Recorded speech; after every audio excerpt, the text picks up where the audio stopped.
మనం ఖచ్చితంగా మన పిల్లల యొక్క మనోనేత్రముల కోసం ఆత్మీయ స్థితిని కొరకు ప్రార్థన చేస్తూ ఉండాలి.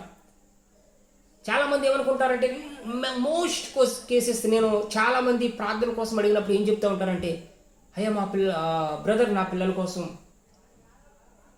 ప్రార్థన చేయండి, వాళ్ళు మంచిగా చదువుకోవాలి, లేకపోతే వాళ్ళు మంచిగా ఉద్యోగం సంపాదించాలి, మంచి భార్య రావాలి, మంచి భర్త రావాలి, మంచిగా ఇల్లు కట్టుకోవాలి. ఇవి ఇవి ఇవి మాత్రమే చాలామంది చెప్తారు. 99% ఇవే చెప్తారు ప్రార్థన హెల్ప్ అడిగినప్పుడు. అతి తక్కువ మంది ఆత్మలో వర్ధిల్లాలి అని చాలా తక్కువ మంది చెప్తారు.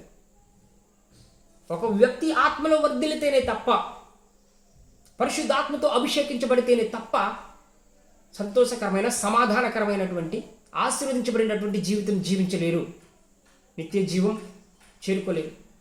బైబిల్ సెలవిస్తుంది, ప్రియుడా నీ ఆత్మ వర్ధిల్లుచున్న ప్రకారం నువ్వు అన్ని విషయములలోనూ వర్ధిల్లుదువుగాక. యేసుక్రీస్తు వారు కూడా ఒక అంటారు ఆయన, మొదట నా రాజ్యాన్ని అంటే దేవుని రాజ్యాన్ని, దేవుని నీతిని వెతకండి, అప్పుడు ఇవన్నీ అంటే ఆహారము, వస్త్రాలు, డబ్బులు, ఉద్యోగాలు, ఇవన్నీ కూడా, ఇల్లు అన్నీ కూడా మీకు అనుగ్రహించబడతాయి. అవన్నీ ఇవ్వాలని దేవుని తెలుసు, దేవుడు ఇస్తాడు.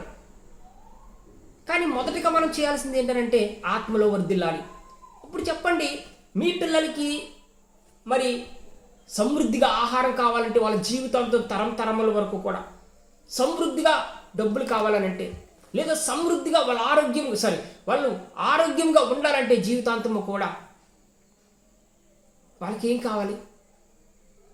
మనం నమ్ముతున్న దేవుని ప్రకారం నిజంగా వాళ్ళు సమృద్ధిగా వాళ్ళ జీవితంలో సంతోషంగా ఉండాలని అంటే మొదటిగా వాళ్ళు ఆత్మలో వర్ధిల్లాలి, పరిశుద్ధాత్మతో అభిషేకించబడాలి, పరిశుద్ధాత్మతో నడవాలి, ఆత్మలో వర్ధిల్లాలి, దేవునితో సహవాసం చేయాలి.